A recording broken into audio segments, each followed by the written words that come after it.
다 읽지는 않고요. 앞에 저기 스크린 보시면서 저와 여러분이 한 절씩 교독을 하시면 되겠습니다. 다니엘서 1장 8절부터 21절 교독합니다. 다니엘은 뜻을 정하여 왕의 음식과 그가 마시는 포도주로 자기를 더럽히지 아니하리라 하고 자기를 더럽히지 아니하도록 환관장에게 구하니 하나님이 다니엘에게 환관장이 다니엘에게 이르되 내가 내 주 왕을 두려워하노라. 그가 너희 먹을 것과 너희 마실 것을 지정하셨거늘 너희의 얼굴이 초췌하여 같은 또래의 소년들만 못한 것을 그가 보게 할 것이 무엇이냐. 그렇게 되면 너희 때문에 내 머리가 왕 앞에서 위태롭게 되리라 하니라. 15절 시작. 여러분의 얼굴이 아름답고 살이 더욱 윤택하여 왕의 음식을 먹는 다른 소년들보다 더 좋아 보이지라. 그리하여 감독하는 자가 그들에게 지정된 음식과 마실 포도주를 제하고 채식을 주니라.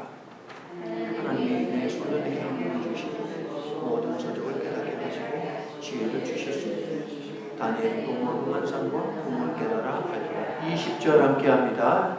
왕이 그들에게 모든 일을 묻는 중에 그 지혜와 총명이 온 나라 박수와 술객보다 10배나 나은 줄을 아노라. 아멘. 여러분 어렸을 때 별명이 혹시 있으셨습니까? 별명?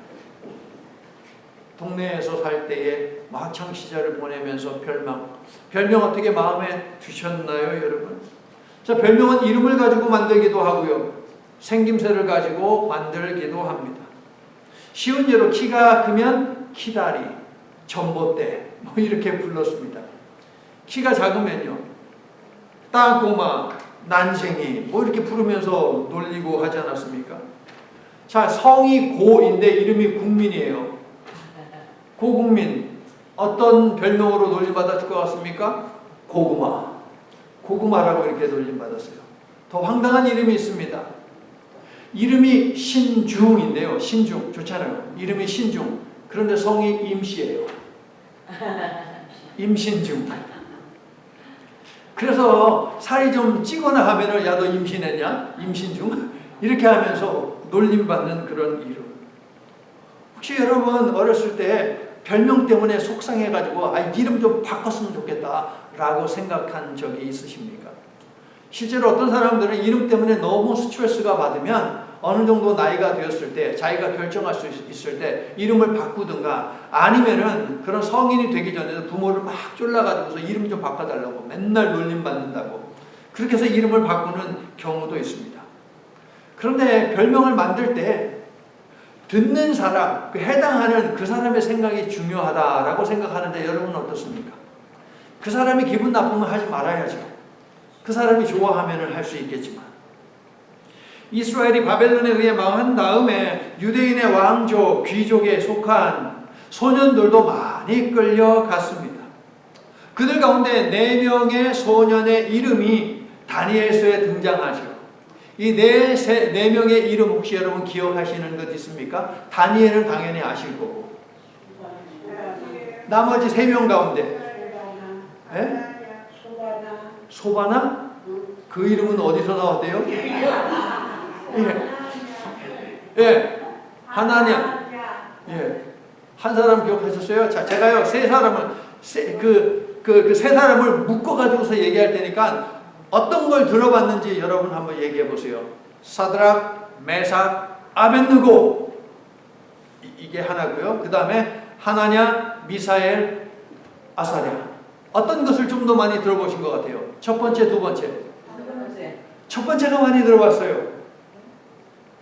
첫 번째가 많이 들어봤어요. 그것 좀 희한한 것이 뭐냐면은, 강대상에서도요, 설교하는 것을 들어보면 얘네들 본래 이름인 하나냐, 미사엘, 아사랴라는 이름보다 사드락과 메삭과 아벳느고, 이 이름을 갖다가 더 많이 이야기를 하거든요. 그런데 제가 말씀드렸어요. 별명이라고 하는 것 붙일 때에 듣는 사람의 생각이 중요하다. 그러면 당사자들은 어떤 이름으로 불리기를 원했을까요? 본래 하나냐, 그 다음에 하나냐, 미사엘, 그 다음에 아사랴, 이 이름으로 불리기를 원했을까요? 사드락, 메삭, 아벳느고로 불리기를 원했을까요, 여러분? 1번, 2번. 자기 이름으로 아니면 바뀐 이름으로? 자기 이름으로. 왜 그랬을까요? 그네들이 가지고 있는 이름에는 뭐가 담겨 있어요? 하나님에 대한 믿음이 담겨 있어요. 바뀐 이름에는요, 누구에 대한 믿음이 담겨 있어요? 바벨론 신들, 즉 우상에 대한 믿음이 담겨 있어요. 그렇기 때문에 그들에게 이름이 바뀐 것은 무엇이냐? 일제시대 때 창시 계명처럼 이름이 그렇게 바뀌어버리는 거예요. 그러므로 환영받지 못하는 이름이겠죠. 그런데 왜 강대상에서조차 그들의 본래 이름, 그것을 제외하고 하나냐, 미사엘, 아사랴라는 이름을 빼고 강대상에서조차 사드락과 메삭과 아벳느고라는 말을 더 많이 할까라는 것이 퀘스천이에요. 이 퀘스천을 풀기 위해서 다니엘서를 쭉 읽어보니까 이 세 명의 친구가 집중적으로 등장해서 한 사건으로 소개되는 것이 다니엘서 3장에 있거든요. 앞에는 그냥 이름만 거론될 뿐이에요. 그런데 3장에 가면 여러분도 아시다시피 뜨거운 풀무불 속에 들어가잖아요. 그 사건이 다니엘서 3장이에요. 그런데 여러분 놀라지 마십시오. 여기에 이 세 소년들의 이름이 몇 번이나 등장하느냐? 의도적으로 얘기하는 거예요. 몇 번이나 등장하느냐? 무려 13번이나 등장을 합니다. 이 소년들의 이름이. 그런데 13번 이 소년들의 이름이 등장하는데 전부 다 어떻게 소개가 되느냐? 사드락, 메삭, 아벳느고. 그러니까 강대상에서도 그 설교 얼마나 많이 하겠습니까? 여러분, 풀무불 속에 던져졌는데 하나님이 그들을 보호하셨고 그 불 속에 인자와 같은 분이 계셨는데 그분이 바로 예수님이다 라고 하면서 강대상에서 수도 없이 그 이야기 즐겨 선포되는 내용이잖아요. 3장에 있어요. 근데 3장의 이름이 사드락, 메삭, 아벳느고로 나와 있어요. 그럼 왜 그럴까? 왜 그 이름이 하나냐, 미사엘, 아사랴가 아니고 왜 사드락, 메삭, 아벳느고라고 3장에 기록할까? 왜냐하면 바벨론 왕이 이야기하고 바벨론의 신하들이 그 소년들을 언급을 해요. 그러니까 당연히 바벨론식으로 이름을 이야기하겠죠. 바로 그러한 이유예요. 그러나 이 소년들은 틀림없이 자기들의 본래의 이름을 사수하기를 원했어요. 그런데 참 희한한 게 뭐냐면 이 세 소년의 이름들은 바벨론식으로 거의 대부분 불려지지만 다니엘은 또 달라요. 다니엘은 두 가지로 소개가 돼요. 다니엘이라는 이름으로 소개가 되기도 하고 벨드사살이라 이름하는 혹은 이름한 다니엘이 이렇게 나와요. 그러니까 다니엘은 다니엘로 나와요. 어찌 되었든. 근데 나머지 세 명은 이름이 없어져 버렸어요. 그런데 이들이 원하는 이름은 본래의 이름이었다. 왜? 왜라고요? 그들이 가지고 있는 이름은 하나님을 향한 그들의 믿음을 담고 있기 때문에. 다니엘 어떤 뜻이에요? 하나님은 나의 재판관이시다 라고 하는 것이죠. 하나냐는요, 여호와께서 자비를 베푸신다 라고 하는 의미지요. 그 다음에 또 미사엘, 엘이 들어가니까 하나님 아니겠습니까? 미사엘, 이건 뭡니까? 하나님과 같은 자가 누구냐라는 거예요. 미 하면서 누구냐라고 묻는 거예요. 그 다음에 끝으로 세 번째 아사랴는 뭡니까? 야가 들어가면 이름에 야훼, 여호와예요. 여호와. 여호와 나자, 나의 도움이시다라는 고백이에요. 그러니까 하나님, 여호와 하나님을 향한 신앙이 막 고백되어지잖아요. 여러분. 성도 여러분, 다니엘, 하나냐, 미사엘, 아사랴는 하나님께 대한 신앙을 버리라고 압박하고 유혹하는 도전적인 환경 속에서도 단호한 결심으로 믿음의 정체성을 지켜나아갔어요. 하나님 앞에서 순결한 믿음의 삶을 살아가는 이들을 그렇다면 하나님은 돌보아 주실까요, 여러분? 오늘 설교 제목에 돌보다라는 단어가 있는데 이러한 그들을 하나님은 돌보실까요? 한번 내용을 보자고요. 5절을 보니까 느부갓네살은 이들을 3년 동안 훈련시키는데 자격이 있어요. 소년들을 뽑는 자격이 있어요. 4절 보니까 자격이 나와요. 지난 시간에 다루지 않았던 걸 짚는 거예요. 어떤 자격이? 첫 번째, 흠이 없어야 한다. 무슨 이야기예요? 건강한 신체와 정신은 기본이다 라는 것이죠. 두 번째, 용모가 아름다워야 한다. 무슨 이야기예요? 훤칠한 외모는 필수다 라는 것이죠. 세 번째, 모든 지혜를 통찰하며 지식을 통달해야 했다. 이것이 가장 핵심적인 것 아니겠습니까? 네 번째, 학문에 익숙해야 했다. 뭘 요구한 거예요? 뛰어난 학습 능력을 갖다가 요구한 것이죠. 다섯 번째, 소년이어야 했고, 여섯 번째, 왕궁에서 일할 수 있도록 여러 관습들이 몸에 배어 있어야 된다. 그래서 어떤 애들을 뽑았어요. 3절을 보니까 왕족, 귀족에 속해 있는 애들. 왜? 걔네는 어렸을 때 몸에 뱄을 것 아니에요. 우리야 뭐 그냥 먹을 때 숟가락, 젓가락으로 먹지만 정말 이게 왕족, 귀족들은 뭐 숟갈, 젓가락 무지하게 많잖아요. 포크도 종류도 많고 그 순서대로 먹어야 되고 음식 먹는 순서가 있고 그게 어디 있어요. 배고프면 이것저것 아무거나 먹는 거지. 급하면 손으로 먹고 뭐 그러는 거지. 안 그렇습니까 여러분? 우리랑 달라요. 그래서 왕족과 귀족 중에서 뽑았어요. 다니엘과 나머지 3명의 친구들도 왕족 출신, 그 다음에 귀족 출신. 그래서 유다 왕족 출신이다라고 학자들은 그렇게 보고 있어요. 자, 어쨌든 6개의 자격 요건들 가운데 눈에 띄는 것은 3번째예요, 여러분. 이게 가장 중요하죠. 지혜가 있어야 된다, 지식이 있어야 된다, 그 다음에 통찰력이 있어야 된다라고 하는 것. 그런데 성경이 특히 잠언서가 여호와 하나님을 경외하는 사람들에게 요구하는 것이 무엇이냐? 지혜와 지식과 통찰이에요. 여호와 하나님을 경외하는 사람들에게 하나님이 무엇을 주신다? 지혜를 주시고 지혜의 바탕, 토대가 되는 내용이 되는 그 지식을 주신다. 그거 가지고 하는 통찰 뭐예요? 선과 악을 갖다가 구분하는 거잖아요. 그 분별하는 힘을 주신다. 여호와 경외해요. 그러니까 느부갓네살 왕은 의도하지 않았던 왕실에서 왕궁에서 일하기 위해서, 즉 나라를 위해서 일하기 위해서 기본적으로 어떤 자격을 갖추고 있어야 한다라고 그가 말하고 있느냐 하면은 여호와를 경외해야 한다는 거예요. 그게 3번째 자격 요건이에요. 여호와 하나님을 경외하는 사람만이 하나님의 일을 감당할 수 있다라고 하는 것이죠. 하나님 나라의 일꾼으로 사용될 수 있다라는 거예요. 다니엘과 친구들은 여호와를 경외하는 여호와 하나님 유일 신앙을 가진 자들이었고 차차 우리가 살펴보겠지만 그래서 죽음 앞에서도 그들은 당당했고요. 타협 대신 여호와 하나님을 향한 굳센 믿음을 보였다라는 것이에요. 그러면 이러한 그들을 다시 질문을 해보자고요. 하나님은 돌보실까요? 자, 여러분 어떻습니까? 배고픈 거 잘 참으세요? 배고프면 짜증이 납니까? 어떻게 생각하세요, 여러분? 맛있는 것이 많이 있는 그 뷔페에 가면 여러분이 먹을 양만 이렇게 딱 먹습니까? 아니면 조금 오버해서 먹습니까?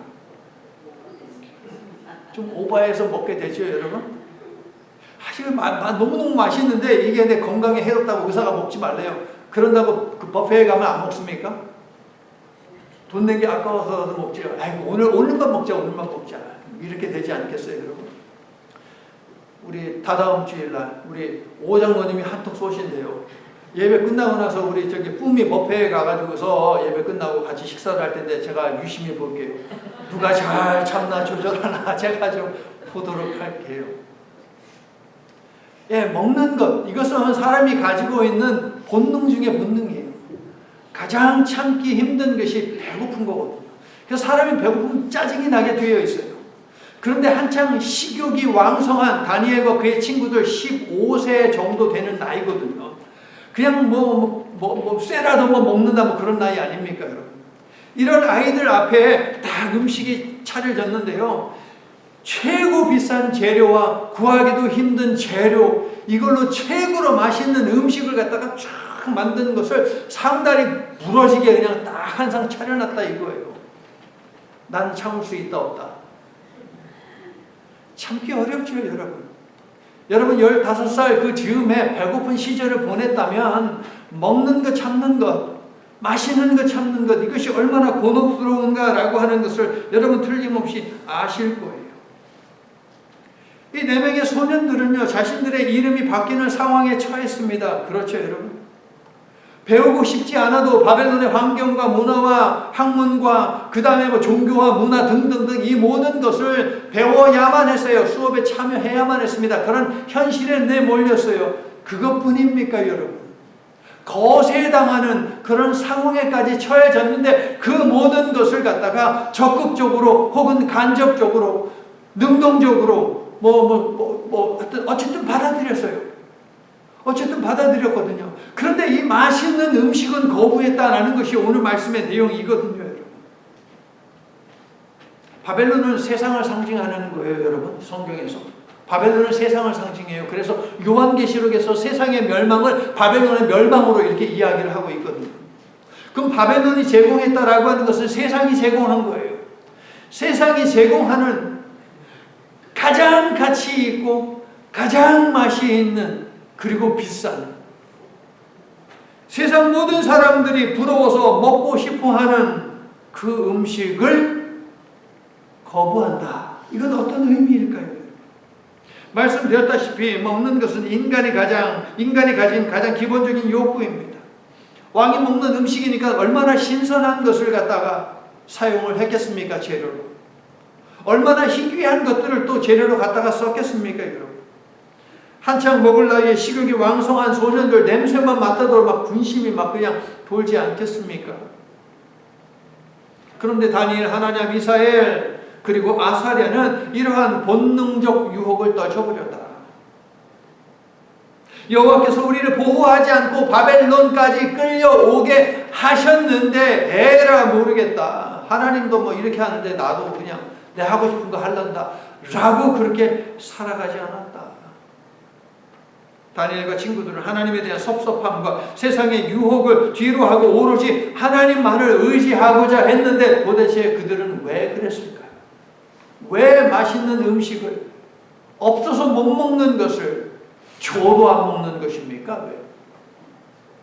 8절에 나와 있어요. 그 답이 8절 뭐라고 이야기합니까? 뜻을 정했어요. 어떤 뜻? 자기를 더럽히지 않을 뜻을 정했다라고 되어 있어요. 이것은 우리가 기억하자고요. 왜 안 먹었느냐? 자기를 더럽히지 아니할 뜻을 세웠다. 여러분 중국집 가면 짜장면 혹시 드십니까? 짬뽕, 짜장면 둘 중에 뭘 드세요? 요즘에는 고민할 필요가 없어요. 짬짜면, 그죠? 그릇 안에 짜장면과 짬뽕을 같이 이렇게 주지 않습니까? 그런데 짜장면 먹으면 입에 이렇게 묻어요. 그죠? 이게 묻게 돼 있어요. 계속 닦아야 돼요. 짬뽕을 먹으면 아무리 조심해도 꼭 몇 방울 옷에 이렇게 튀는 거 다 먹고 나면 그렇게 조심했는데 이게 묻잖아요. 그러면 내가 더럽히지 않겠다라고 하는 것은 바벨론의 음식이 그네들의 옷을 갖다가 더럽히고 얼굴을 더럽힌다라고 하는 그런 뜻이겠어요? 그건 아니겠지요. 소년들은 바벨론 사람들의 요구는 최대한 수용하면서도 신앙과 양심만큼은 팔지 않으려고 했다. 신앙과 양심을 팔면서까지 수용하지는 않았다라는 것이 음식의 거부예요. 신앙과 양심만큼은 팔지 않으려고 했다. 이게 무슨 뜻인지 우리가 한번 보자고요. 자, 일단 당시에 이 시대에 거의 대부분의 나라는요. 고기라는 그 짐승이 있잖아요. 먹을 짐승, 그죠? 고기로 사용할 그 짐승이 있으면 먼저 신한테 갖다 바쳐요. 신한테 갖다 바쳐서 제사를 지낸 다음에 제사 지내고 난 그 짐승을 가지고 와서 그것을 갖다가 그 다음 축축축축 해가지고 그 다음에 그걸로 이제 먹는 거예요. 그러니까 소년들 앞에 딱 올려진 그 고기는 어떤 고기냐? 바벨론 우상들에게 제사 지낸 고기예요. 그래서 안 먹은 것일까요? 자, 포도주. 이거는 상관없는 게 아니에요. 율법에서도 포도주 먹어도 돼요. 문제가 없잖아요. 근데 뭐 채소만 먹었다라고 이야기해요. 채소만 먹었다. 그럼 채소는 뭐 신들한테 안 드려지냐? 아니요. 채소도 역시 우상한테 바친 다음에 그 다음에 가지고 와가지고 요리해서 먹곤 하는 것이었어요. 그러므로 음식이 부정하다라는 이유로 음식을 거부했다라고 말할 수는 없어요. 다니엘서 10장 2절과 3절을 보게 되면 다니엘과 친구들 고기 먹었어요. 바벨론에서 주는 고기 먹고 살았어요. 그러니까 그것이 우상에게 제사 지낸 것이기 때문에 안 먹었다라고 하는 것은 이건 성립이 되지를 않아요. 방금 전 제가 말씀드렸어요. 소년들이 바벨론 사람들의 요구는 최대한 수용하면서도 왕이 주는 음식은 거부한 것은 그들의 신앙과 양심만큼은 팔고 싶지 않았기 때문이다 라는 말씀을 드렸는데, 그렇다면 어떤 신앙, 어떤 양심을 지키려 했기에 억제하기 가장 힘든 이 식욕을 억제한 것일까요? 다니엘이 대표로 환관장에게 제안을 했어요. 부탁을 했어요. 자, 이것과 관련한 또 다른 오해가 있어요. 자, 9절을 보게 되면 하나님이 다니엘로 하여금 환관장에게 은혜와 긍휼을 얻게 하셨다. 일단 다니엘이 어떤 요구를 했어요? 우리는 채소만 먹을게요 라는 요구를 했잖아요. 그렇죠? 그랬더니 9절 이야기하기를 하나님이 다니엘로 하여금 환관장에게 은혜와 긍휼을 얻게 하셨다. 그러면 다니엘과 세 친구들에게 은혜와 긍휼을 베푼 것은 환관장이에요, 하나님이에요? 하나님이잖아요. 환관장이 베푼 것이 아니에요. 환관장이 4명의 소년을 그의 마음에 특별히 생각하고 있었던 것은 틀림이 없어요. 하지만 자기 목숨을 담보로 그 소년들의 요구를 들어줄 수는 없었다라고 다음 구절이 이야기를 하거든요. 하나님께서 모든 일이 하나님의 계획대로 진행되도록 역사하신 것이다 라고 우리는 말을 해야 합니다. 다니엘이 채소만 먹겠다라는 입장을 전달했을 때 여러분 환관장이 오케이 라고 했어요, 안 했어요? 했어요, 안 했어요? 여기서 오해예요, 여러분. 환관장은 10절 어디를 봐도 오케이 했다, 수락했다 라고 하는 말이 없어요, 여러분. 오히려 나를 곤란하게 하지마 라고 하면서 정중하게 거절했죠. 그렇다면 하나님이 환관장을 통해 은혜와 긍휼을 베풀게 했다라는 것은 어떤 의미일까요? 적어도 환관장이 대놓고 노하게 하지는 않았다. 화를 내지 않았다라는 거예요.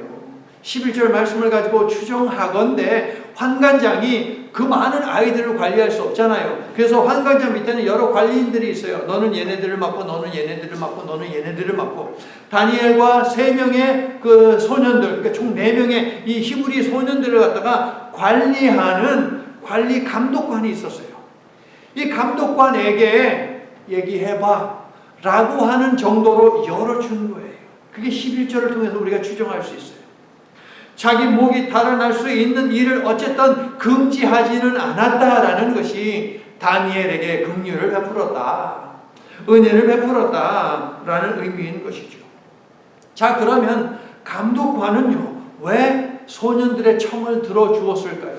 우리는 채소만 먹을래요 라고 했을 때 감독관이 목 달아날 수 있는 거거든요. 그런데 그것을 수용했어요. 이유가 뭐예요? 소년들이 지혜롭게 부탁을 했기 때문이죠. 4명의 소년들은요 환관장으로부터 말을 들었어요. 채소만 먹게 하다가 뭐라도 잘못되면 목이 달아난다. 환관장의 목이 달아나고 감독하는 감독관의 목이 달아난다 라고 하는 것을 알았어요. 그래서 어떻게 제안을 합니까? 일단 열흘 동안만 좀 테스트를 한번 해보고 그 다음에 결정하시지요 라고 제안을 하지 않았습니까? 아주 지혜로운 제안이 아닐 수가 없어요. 왜냐하면 이 제안은요 가장 참기 힘든 욕구가 뭐예요? 식욕이에요. 본능 가운데 먹는 것, 이게 가장 참기 힘든 거거든요. 이거를 갖다가 이용하는 거예요. 생각해 보십시오, 여러분. 감독관, 그 사람도 입이 있지 않겠습니까? 맛있는 음식이 들고 나갈 때마다 얼마나 먹고 싶겠어요, 여러분. 근데 함부로 그 상에 손 댈 수 없죠. 왕이 얘네들 먹으라고 내린 상인데 잘못됐다가는 그냥 목 달아나는 거예요. 먹고 싶어도 못 먹어요. 그런데 그런 감독관들에게 자녀가 있다면 얼마나 이 음식을 자녀들에게 먹이고 싶겠어요, 여러분. 그런 심리를 갖다가 이용했다라는 것이죠. 자, 4명의 소년이에요. 하루에 3끼가 제공됐다면 하루에 총 몇 끼예요? 4, 3, 12, 12끼. 야, 12끼에 해당하는 맛있는 최고급 와인과 그리고 아주 기름진 그 음식들을 갖다가 실컷 먹을 수 있어요. 근데 열흘 동안이에요. 열흘 동안이니까 총 몇 끼예요? 12끼 곱하기 열흘 하면 120끼. 어마무지한 음식이에요, 여러분. 매일매일 메뉴가 바뀌지 않겠습니까, 여러분? 그런데 열흘이 지났는데 와, 아이들이 보기에 너무 좋아. 그러면 3년 동안이에요. 계산이 안 되지요, 이 정도면. 그렇기 때문에 이 감독관이 혹할 수밖에 없는 거예요. 그래, 일단 열흘만 한번 두고 보자 라고 하면서 통과가 되었다라는 것이죠. 그들은 채소만 먹을 수 있었다. 자, 4명의 소년들은요 자신을 더럽히지 않으려는 뜻을 품었다. 이것이 목적이었어요. 그렇죠? 소년들이 품은 뜻을 이루도록 17절 하나님께서 이들에게 지혜를 주셔서 이처럼 정말 좋은 제안을 감독관하게 하게 하셨다. 하나님이 지혜를 주셨다. 17절이 이야기하잖아요. 하나님이 소년들에게 지혜를 주셨다. 그런데 성경이 말하는 지혜는 어디에서 나와요? 책갈피. 우리 전민아 집사님도 책갈피 하나 만들어 드릴게요. 성도님들 다 자기 이름으로 책갈피가 있어요. 그 책갈피를 보게 되면 거기에 어떻게 우리가 지혜를 얻어요? 우리 저기 권자매도 책갈피 만들어 줄게요. 저기도 없네 보니까. 가족대로 다 만들어 드려요. 교회 나오면 가족대로 다 만들어 드려요. 자, 영어로도 만들고 한국말로도 만들고. 자, 어쨌든 자, 지혜를 얻는 하나님께서 누구한테 지혜를 줘요? 하나님을 경외하는 사람에게. 하나님을 경외하는 사람에게 하나님께서 책갈피를 주시는 게 아니고 경외하는 사람에게 지혜를 주세요. 여러분. 솔로몬이요 하나님께 지혜를 받았잖아요. 그렇죠? 지혜만 받았어요? 아니요. 사람들이 원하는 부도 받았고 장수, 건강도 받았어요. 덤으로 받았어요. 부수적인 것도 주시는 거예요. 여러분. 하나님은 환관장과 감독으로부터 호의를 입게 하셨다. 이 4명의 소년들이 지혜를 주셨을 뿐만 아니라 호의도 받게 하시고 건강도 돌보아주셨다. 그들의 필요를 채워주셨다. 사랑하는 성도 여러분, 여러분도 하나님을 경외하시지요. 하나님을 경외하는 여러분들에게 하나님께서 하늘의 지혜와 지식, 분별력, 통찰력 이 모든 것 주시고 뿐만 아니라 부수적인 부와 건강도 주시기를 예수님의 이름으로 축원합니다. 자, 열흘 후가 지났어요. 결과를 보니까 어떻게 되었어요? 소년들이 얼굴이 초췌해졌어요? 기름기가 쫙 빠졌어요? 아니면 기름기가 찰찰 흘렀어요? 이야, 살도 오르고 기름기도 철철 흐르는 얼굴이 되었다. 하나님을 경외하여 오직 하나님만을 예배하겠다라고 선택한 이 소년들을 하나님이 돌보셨다. 그들의 생명을 지키셨다는 것을 확인할 수 있어요. 이들이 바벨론 왕의 음식을 거부한 것은 무엇이냐? 자신을 더럽히지 않으려는 뜻을 세운 것, 이것은 무엇이냐? 자신들의 안전과 건강과 생명은 바벨론 왕이 지켜주는 것이 아니라, 바벨론이라고 하는 제국이 지켜주는 것이 아니라 하나님께서 지켜주시는 것이다 라는 것을 증명해 보이기를 원했다라는 거예요. 할렐루야. 이걸 증명하기를 원했어요. 이 고급진 음식을 제공하는 왕이 우리를 건강하고 안전하고 생명을 지켜주는 것이 아니라 만군의 주, 역사하시는 하나님, 생명의 주인 되시는 하나님이 주시는 것이다. 할렐루야. 이거를 증명하기를 원했어요. 이것이 바로 내 소년들이 품었던 뜻이고, 그죠? 이 믿음을 지키기 위해서 그들은 음식을 거부했다라는 것이에요. 성도 여러분, 소년들은 하나님이 계시지 않는 것 같은 환경에서도 전적으로 하나님의 주권을 의지했고, 하나님만이 우리의 공급자요, 생명은 하나님께서 돌보신다라고 하는 이 믿음으로 살았습니다. 오늘도요, 이 세상은 우리를 세상에 동화시키려고 이런저런 선악과를 끊임없이 건네며 이거 먹으면, 이거 가지면 너희들 삶이 좋아질 거야 라고 유혹합니다. 자꾸 사소한 일에서부터 믿음을 지키는 훈련과 연습을 그러므로 게을리하지 아니하는 저와 여러분이 되기를 예수님의 이름으로 축원합니다. 자, 4명의 소년들이 왕이 제공하는 온갖 혜택을 누리며 바벨론이 제공하는 교육도 받는 등 3년의 시간을 보냈지만, 그럼에도 불구하고 그들은 바벨론화 되지 않았어요. 출애굽한 이스라엘 백성들은 가나안에 들어가서 여호와 신앙으로 그 땅을 갖다가 여호와화 시켜야 됐는데 그렇지 않고 가나안화 되었고, 그래서 하나님으로부터 혼나고 나라가 멸망하는 그런 일이 벌어졌지만, 이 4명의 소년들은 여러 가지 압력과 회유와 사탕 말림에도 불구하고 바벨론화 되지 않았다, 세상화, 세속화 되지 않았다라고 하는 것. 바벨론의 최고 교육이 탄탄한 가정 교육으로 이미 여호화 되어 있는 믿음의 청년들을 설득하지 못했다라는 거예요. 여러분이 여러분의 자녀들을 어린 시절 믿음으로 단 한 번이라도 양육했다면 그 기억이 그들의 심령 속에 남아서 그들도 세속화되지 않고 세상화되지 않고 여호와 하나님의 신앙으로 이 땅을 당당히 살아가게 되기를 예수님의 이름으로 축원합니다. 부모된 우리가 간절히 소망하는 것이죠. 여호와 하나님 신앙으로 가득한 그들의 이름을 지우고 바벨론 신을 섬기도록 이름을 주었지만 이들의 믿음을 흔들지 못했다. 성도 여러분, 사탄이 아무리 보암직하고 먹음직하고 지혜롭게 할 만큼 탐스러운 것을 우리에게 제시한다 하더라도 우리는 하나님을 향한 사랑과 하나님을 향한 믿음을 가지고 당당히 극복하고 내쳐야 하는 것은 내치며 살아갈 수 있기를 예수 그리스도의 이름으로 간절히 축원합니다. 하나님은요, 고작 3년 배웠는데 뭘 얼마만큼 많이 배웠겠습니까, 여러분?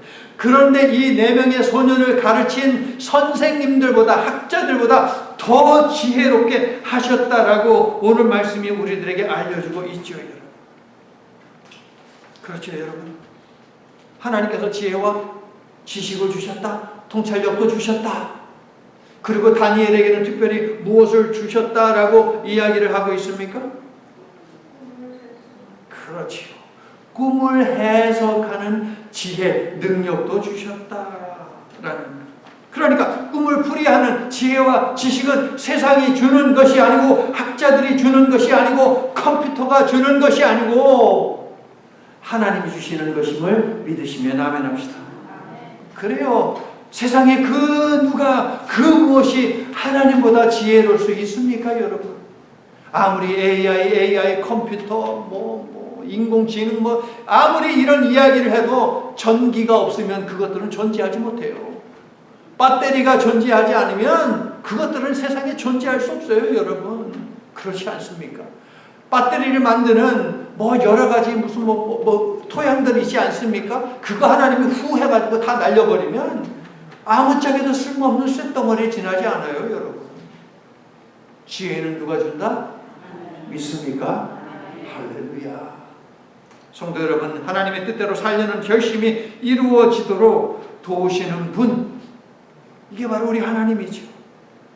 부르신 백성이 부름받은 대로 살아갈 수 있도록 도우시고 그들의 필요를 채워주시는 분도 하나님이세요, 여러분.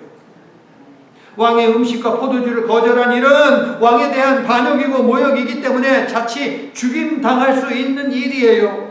그렇게 하도록 만든 사람도 죽임당할 수 있어요. 그럼에도 불구하고 환관장과 감독관은 눈 감아줬어요. 왜 그랬을까요? 하나님이 그렇게 만드셨다. 기름진 음식을 대지 않았음에도 불구하고 어떻게 얼굴이 그렇게 윤기가 날 수 있는 것입니까, 여러분? 기름 발랐나? 테스트할 때? 그건 아니잖아요, 여러분. 하나님이 그렇게 해주셨다. 하나님은 자기 백성을 끝까지 보호하고 인도하겠다 하신 시내산 언약을 신실하게 지키신 거예요. 비록 나라가 망하고 저 외국에 포로로 끌려갔지만, 그래서 하나님이 주신 언약이 파괴돼 버린 것 같지만, 더 이상 유효하지 않는 것 같지만 그렇지 않다. 성경이 어떤 책이에요? 하나님의 구원 언약은 결코 파기되지 않는다. 그러하기 때문에 하나님의 구원 역사는 이 시간에도 동일하게 진행되고 있다 믿습니까? 이게 성경이에요. 죄를 지어서 포로로 끌려갔지만 거기에서도 하나님은 구원 언약에 신실하시다라고 하는 것을 오늘 본문을 통해서 하나님이 드러내고 계시지 않습니까, 여러분? 그러므로 3년이라는 시간은 무엇입니까? 세상과의 타협을 부추기는 현실 속에서 하나님께로만 얼굴을 향한 이들을 책임지고 돌보신다라는 것을 증명해내시는 시간이다. 할렐루야. 그래서 이렇게 얘기하고 싶어요. 믿음과 은혜가 만나다. 멋지지 않아요, 여러분? 우리의 믿음과 하나님의 은혜가 만난다. 우리가 믿음으로 하나님 앞에 반응하면 하나님은 은혜로 반응한다. 믿습니까, 여러분? 이게 오늘 말씀이에요. 믿음과 은혜가 만나다. 오늘 저 제목이 아니면 제가 이 제목을 썼을 거예요.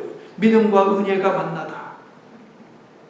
여러분의 믿음도 하나님의 은혜와 만나기를 예수님의 이름으로 축원합니다.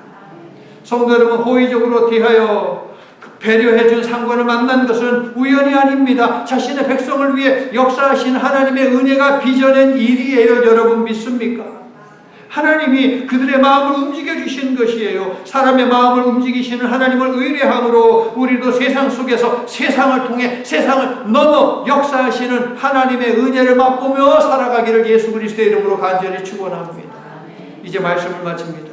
성도 여러분, 하나님을 부정하는 세상에서 하나님의 백성으로 살려면 손해와 피해를 무릅쓰고 세상의 질서와 통념을 거스르는 용기가 종종 필요합니다.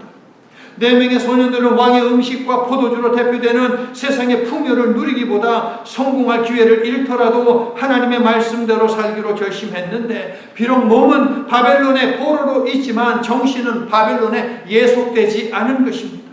우리에게도 하나님의 백성답게 살기 위해 뜻을 정하여 거부해야 하는 세상의 통념이 있어요. 세상의 관습이 있어요. 세상의 시대 정신이라고 하는 것이 있어요. 그런데 여러분은 어떻게 하시겠습니까?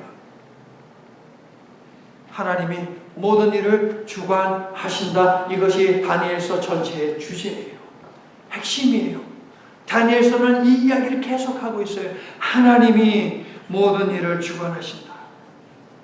세상 역사에 대한 주권은 하나님께 있다. 죽고 사는 것도 하나님의 손에 달려있다. 오늘 본문서 4명의 소년들은 비록 남의 나라의 포로로 끌려왔지만 내 인생, 내 생명은 세상 왕의 손에 있지 않고 하나님께 달려있다라고 하는 것을 흔들림 없는 믿음으로 증명해 보였습니다. 성도 여러분 들리십니까?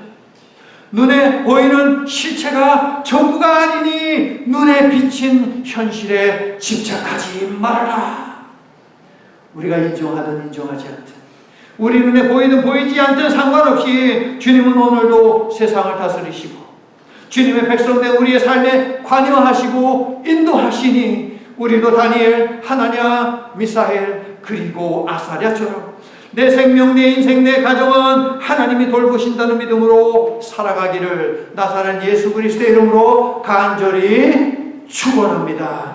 아멘. 모든 생명의 주인이신 하나님, 무화과 나무 잎이 마르고 포도 열매가 없고 감람나무에 소출이 없어도 나를 믿으라 하셨고, 붉은 불에 던져줘 불에 타서 죽는다 하더라도, 사자 불에 던져줘 사자 밥이 된다 하더라도 나를 믿으라 명령하셨는데, 연약한 저희에게는 너무도 큰 명령입니다.